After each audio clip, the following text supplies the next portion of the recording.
예, 대법원이 세 차례에 걸쳐서 의혹의 실체를 밝히겠다고 약속했지만 결과는 참담합니다. 앞서 보신 것처럼 청와대와 거래 의혹이 제기된 재판의 피해 당사자들이 함께 대응에 나서면서 파문은 더욱더 커지고 있는 상황이죠. 공동 피해자단의 일원으로 참여하고 있는 민변의 김지미 변호사와 잠깐 얘기 나누겠습니다. 김 변호사는 민변 사법위원회 위원장을 맡고 있기도 합니다. 어서 오십시오. 네, 안녕하세요. 예. 자, 공동 대응하기로 한 피해자 단체가 모두 8건의 대법원 사건 관련 단체들로 알고 있습니다. 분노가 굉장히 크신 것 같습니다. 네, 방금 나왔었지만 사실은 뭐 콜택이나 그런 그 쌍차도 마찬가지고요. 10년 넘게 계속 투쟁을 이어오던 사업장도 있었고, 예, KTX 같은 경우는 목숨을 잃는 분도 있었고, 그러게요. 키코 사건 같은 경우는 사실 사업체가 도산을 하고 가정이 붕괴되고 이런 일들을 쭉 겪으셨고. 그렇기 때문에 이번 사건을 대하는 그 분노가 사실은 남다르죠. 예.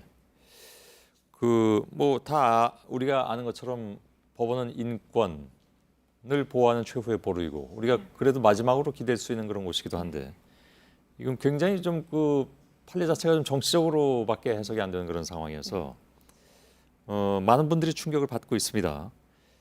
이번 행태에 관여한 그러니까 지금 발표된 여러 가지 상황 여기에 관여한 판사들이 사실은 지금도 판결을 내리고 있는 그런 상황 아니겠습니까? 이게 민변에서 보자면 상당히 좀 크게 문제 제기할 만한 상황으로 보여지기도 하는데. 네.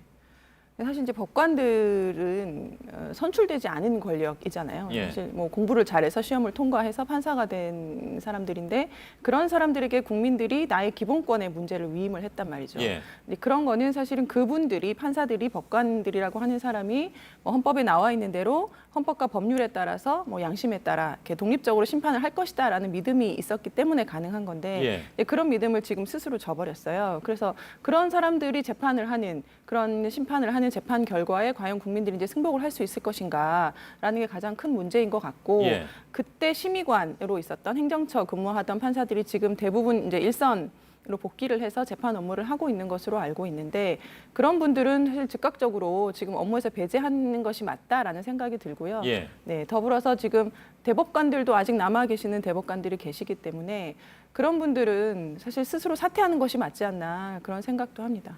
예를 들면 관련된 어떤 그 판사들의 명단이라든가 이런 것들을 공개하면서 촉구한다라든가 하는 활동도 할 예정이십니까? 지금 공개된 보고서에는 다 익명 처리가 되어 그러니까요. 있어요. 몇 명만 빼고는. 예. 그래서 이제 그런 보고서 자체도 이제 보고서는 공개가 됐지만 파일은 공개가 또 되지 않고 있고. 예. 그래서 파일도 공개하고 지금 개인별 최종 보고서가 곧 나올 것이다라고 하는데 예. 그게 나온다면 관련된 분들은 사실은 공개를 하고 재판 업무에서 배제하는 것이 맞다라고 보여집니다. 예. 근데 수사 의뢰나 고발 조치도 하지 않겠다고 지금 했기 때문에 네네.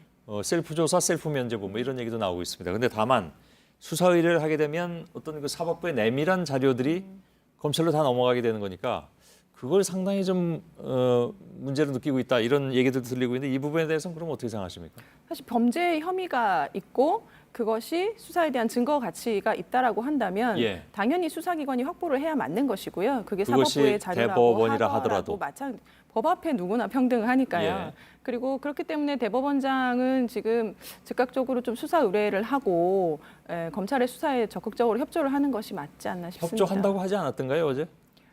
지금 이제 고발을 현 할 대법원장이. 것인지, 고발을 할 것인지 말 것인지를 검토 중에 있다. 예. 계속 이제 그런 식으로만 말씀을 하시고. 그 경우에 이제 전임 예. 대법원장, 그러니까 자기 바로 위에 전임 대법원장이 수사를 받아야 되는 그런 상황을 좀 뭐랄까요, 좀 부담이 부담스러워. 되실 수도 있겠죠. 근데 사실 지금 김명수 대법원장 같은 경우는 이 시기에 대법원장의 소임을 맡았다는 거는 어떤 특별한 사명감을 좀 가지셔야 된다라고 생각이 들고요. 혹시 면담이나 이런 걸 해보셨습니까? 저는 아직 면담을 못했습니다.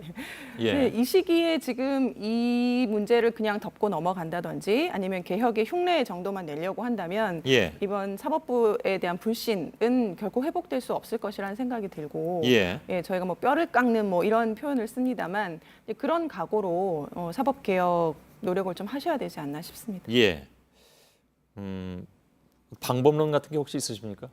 제시할 수 있는? 지금 이 법원 행정처 자체가 사실은 판사들이라면 재판을 하는 사람을 존중을 해줘야 되는데 예. 사법행정처에 가서 행정 업무를 하는 사람들을 더 우대해주는 그런 게 있었단 말이죠. 소위 말하는 엘리트 코스. 그래서 어제 뭡니까 저 드라마 잠깐 보니까 요즘 왜 판사들 세계 다른 드라마가 있잖아요. 네네네. 그 당신은 어떻게 행정처도 여태까지 못 갔냐 뭐 이런 얘기가 그러니까요. 나오. 예. 그게 바로 이런 얘기군요. 그러니까 법원 행정처로 가고 나면 그 다음에 고법 부장판사 승진하고 뭐 그런 이제 엘리트 코스를 쭉 밟아오는 그런 코스가 있단 말이죠. 근데 그렇기 때문에 그분들이 이제 승진에 목매일 수밖에 없고 상급자 눈치를 볼 수밖에 없고 예. 이런 구조가 있었어요. 그래서 저희가 제시하는 건 사법행정 업무를 굳이 판사들이 해야 하느냐 꼭 예. 그렇지만은 않다는 거죠. 그래서 이걸 외부에 개방을 하고 탈판사화를 해라라는 요구를 민변이고 그렇죠. 뭐 예. 다른 단체에서도 많이 하고 있고요. 충분히 가능한 얘기라고 보여집니다. 예, 알겠습니다. 지금 민변의 사법위원회 위원장을 맡고 있는 김지미 변호사와 잠깐 좀 얘기 나눴습니다. 고맙습니다. 네.